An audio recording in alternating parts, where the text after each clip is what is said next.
Yan nyo, ikama na naman si Aileen. Another 1 year, 1 year.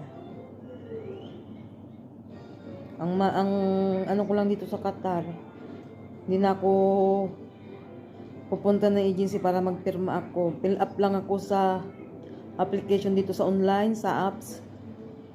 Tapos amo ko na magpirma at pirma ko sa apps. After 3 weeks, actually, nag-apply ako mag-renewal ng aking ikama is April 21. So, 2 weeks, 3 weeks ba? 2 weeks lang ang inintay ko. Ito na. Deliver ngayon. Tumawag sa akin yung amo ko sa galing Saudi. Kasi doon man siya naka-assign yung amo kong lalaki. Tumawag sa akin, nasaan ka? Sabi ko, andito sa sala, kasama ko yung alaga ko. Sabi na, may delivery. Yung ikama mo, andyan sa labas. Pumunta ka na doon, kunin mo. Sabi ko, salamat sir, maraming salamat. Another 1 year.